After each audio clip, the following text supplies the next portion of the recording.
Et salut, je t'écris depuis Lyon aujourd'hui où c'est la canicule, donc je sais pas à quel moment tu vas écouter cette vidéo. Mais aujourd'hui je vais te parler de Up Science. Up Science, c'est une entreprise qui a un peu plus de 15 ans, qui a eu de la traction assez vite sur des sujets d'IA, de machine learning, de vrai big data pour le coup, qui a eu pas mal de traction du ministère de l'Intérieur. Et Up Science, pour le résumer en une phrase, c'est un peu le Palantir européen. Pour ceux qui connaissent pas trop Palantir, ils sont plutôt sur la partie défense, renseignement. Science aussi, mais leur valeur ajoutée, on va dire leur produit principal, c'était plutôt sur la police. En fait, ils sont assez forts dans l'analyse de documents et donc ils font collaborer plusieurs bureaux et plusieurs départements de police quand il y a des enquêtes. En fait, ils sont assez forts pour collecter tout un tas de données d'enquête et aider finalement à les résoudre.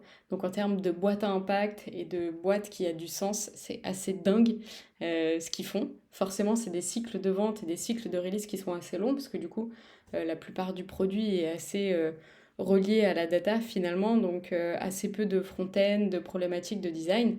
Par contre, si vous aimez justement ces problématiques de data, c'est une super boîte pour vous éclater. C'est vraiment un produit qui fait du sens. Et d'ailleurs, Maxime, le CPO, qui a un talent Pachamama de la première heure, a quitté le monde de la pub, Dailymotion, petite boîte pour ceux qui connaissent, et a rejoint cette boîte Up Science. Et du coup, ce qu'il adore lui vraiment, c'est justement ce côté impact de son travail. Et en plus, il y a plein de use cases qu'on peut tirer de ça. C'est qu'aujourd'hui, ils sont assez forts sur la partie documents et comment permettre de donner vie, de donner du sens à tout un tas de documents et d'aider in fine de résoudre des enquêtes. Ils sont aussi un peu sur la partie renseignement. Et voilà, aujourd'hui, c'est une boîte de 70 personnes à peu près qui s'est fait racheter, mais ils ont l'indépendance, ils se sont fait racheter il y a un an, ils ont l'indépendance encore 3 ans. C'est pas du tout un sujet, l'autonomie c'est vraiment pas un sujet, ils sont vraiment, ils ont de quoi déployer le produit. Et ce qui est bien, c'est que le groupe Idemia qui les a rachetés met vraiment leur proposition de valeur au cœur de ce qu'ils font aussi. Donc ça veut dire que l'entreprise qui les a rachetés comprend vraiment leur business model. Donc je vous ai parlé des cas d'usage autour de la police, qui est un peu leur cœur de métier, de travailler avec le ministère de l'Intérieur, la police, etc. Ils s'internationalisent de plus en plus et du coup ils sont en train de creuser aussi d'autres potentiels use cases dans le marché privé. Voilà, le job chez eux, c'est un job pour rejoindre l'équipe produit où il y a à peu près 3 4 personnes.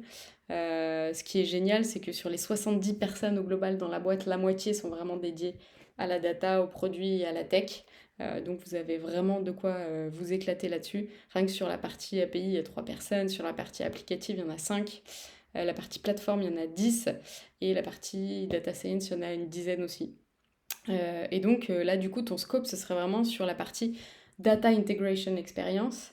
C'est-à-dire que du coup, bah, comment on s'intègre chez les clients, comment faciliter leur onboarding, comment limiter le temps d'onboarding aussi des nouveaux clients et comment facilement intégrer la data qui est forcément, vous en doutez, un des sujets qu'ils ont. Ils ont plein de challenges forcément aussi autour de ça. Donc toi, ton scope, ce sera vraiment cette partie-là, data integration. Je peux t'en parler un peu plus si tu le souhaites. Et voilà, n'hésite pas si tu as des questions. Et puis c'est Amélie avec qui je collabore sur plusieurs recrutements qui pourra répondre à tes questions et tu pourras postuler auprès d'elle pour voir si tu as envie ou pas de discuter avec Maxime. Elle pourra répondre aussi à toutes tes questions sur la partie culture d'entreprise. Maxime se sent très bien chez Up Science. Il est en train de monter une belle équipe, il y a plein d'enjeux, il y a plein de process aussi sur la partie Ops, si tu aimes bien un peu faire cette partie orga dans le produit. Tu auras plein de choses à faire et à améliorer là-dessus et à vraiment prendre en main toute la partie euh, d'intégration de l'expérience. Et ce qui est chouette, c'est qu'il y a beaucoup de delivery, mais vraiment, vraiment pas que. Il y a beaucoup de discovery, tu seras ultra autonome. Maxime, il vient d'avoir son troisième enfant, ça déroule, il est expérimenté, et du coup, il bosse que avec des gens expérimentés. Et il m'a dit que c'était ça qui était assez dingue chez Up Science, et c'est pour ça qu'il reste. C'est qu'il y a que des gens smart autour de lui.